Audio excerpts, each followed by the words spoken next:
I suppose the question about why I would hire you, the answer has to be, again, very relevant to the job that you're applying for.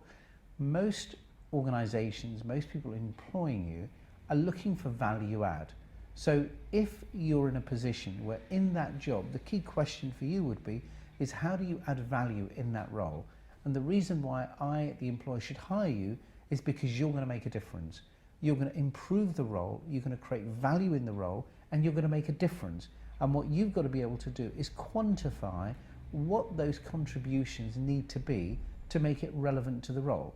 What every employer wants to do is, the reason why the job exists is because there is a problem in the business.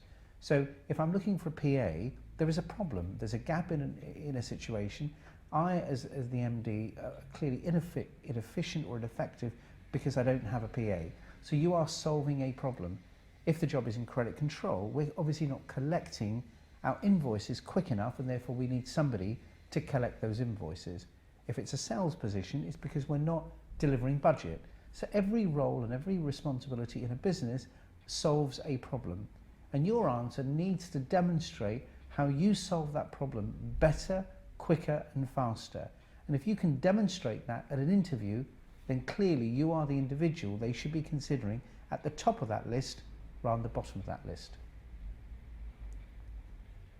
As an interviewer, are there any particular skills or techniques that you personally use to either make people feel more at ease during the interview, or actually, if somebody comes in, they're a bit too cocky, to see whether you can actually bring them down a level to see how they deal with a bit more pressure?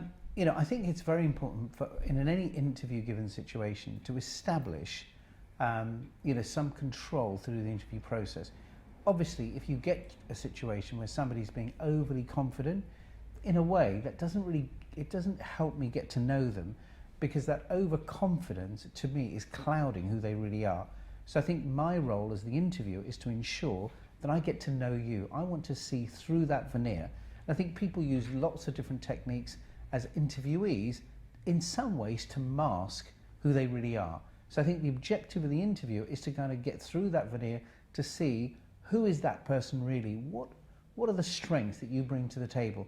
And sometimes to do that, you know, I may introduce, you know, one thing I did literally 2 weeks ago. I remember interviewing a candidate and they were coming across really well, not cocky, but very confident, and I was actually struggling at the interview to find out something that I felt that they were going to struggle with, because every answer or every question that I threw out, they just came straight back with almost a textbook answer. And so I thought, what I need to do here is I need to get the kind of balance back. And I said, what I'd like to do is just give you a little bit of a test just to see how you respond under pressure. And I said, what I'd like you to do is I'd like you to sell me an ashtray. And she said, what? I said, just sell me an ashtray. I said, it's on the table, you can see it. If you can't, make it up. But I'd like you to present me the ashtray. And off she went and she said, oh, hello, you know, my name is Angelina, I work for the Diamond Ashtray Company. You know, I'm here today to sell you an ashtray. I said, that's really interesting, but I don't smoke. Straight eye to eye said, I don't smoke, which of course threw her a bit, and said, I appreciate that, Mr. Caan, but obviously you may have people who come in who may smoke at times. I said, well, actually, it's a no smoking building, so I'm not really sure why we'd want the ashtray. So everything she was saying, I just came up with objections. The objective wasn't really to sell the ashtray, it was to see how somebody responds under pressure, but see how creative their mind is and how they work in getting out or in and out of situations. And actually for me, that kind of 5-minute little test told me more about that individual than the entire interview did. So every now and then, sometimes, you know, you can expect, I suppose in a funny sort of way, it's a bit like The Apprentice.